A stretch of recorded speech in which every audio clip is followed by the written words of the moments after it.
So I will now hand over to Vanya. Thanks, Vanya, Zoltan. hey, Yeah, can you hear me, guys? Yeah. Yeah, cool. So as Zoltan previously mentioned, in both tasks we conducted surveys, questionnaires directed towards the member states.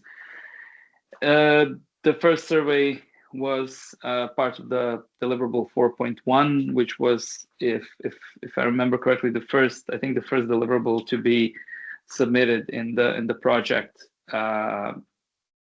Maybe there were other ones from work package 1, but from the technical task, this was the first one. So the result that we got may be outdated at this point. So this was already more than 2 years ago when we collected them.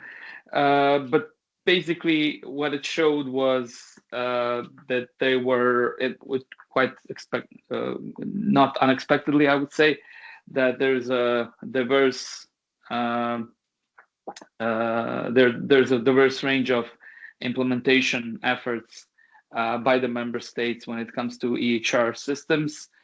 Again, similar to discharge report, the first challenge was to actually define what an EHR system was, since the regulation is a bit vague on that.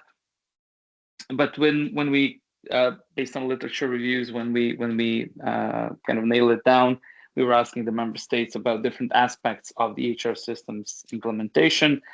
Again, not surprisingly, we got the information that many of the member states still don't have national EHR systems in place, that there's a diverse number of EHR systems across the national spectrum, and secondly, that the standards that are being used are diverging between the member states, and specifically also in the member states themselves, that there are many differences when it comes to standardization, which obviously is the goal of the regulation.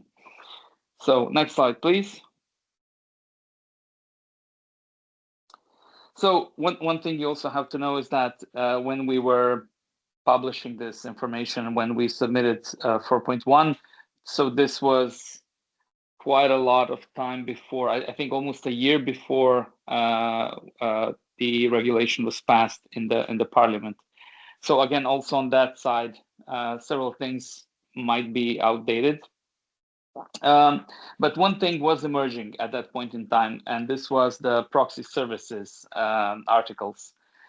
And we were requested, although this was not part of the original grant agreement and the task description, we were asked to also perform another survey asking the member states about the implementation of the proxy services. Now, for those of you who are new to this, the proxy services is a mechanism established by the regulation, the EHDS regulation, that enables natural persons to grant a proxy, i.e. another person, maybe a legal guardian or a legal representative or a relative parent or whatnot, the authority to access, control, and exercise certain rights on the behalf of that natural person. Again, the same challenge was to first define what the proxy service meant in a specific member state context. But again, we tried to nail it down into several typical use cases, and based on those, we were asking the member states on how they, if at all, they have implemented such services. And actually, quite a few member states have something of that sort, so they have this implemented. Others have it in preparation, as you can see on the pie chart. However, I think this specific topic is worth exploring a bit more, because there are different ways that the proxy services can be implemented, and the legal basis given to the proxies is quite different, and it's well, there are differences between the member states and how this is dealt with. So in that sense, this is also work that would need to be continued onward.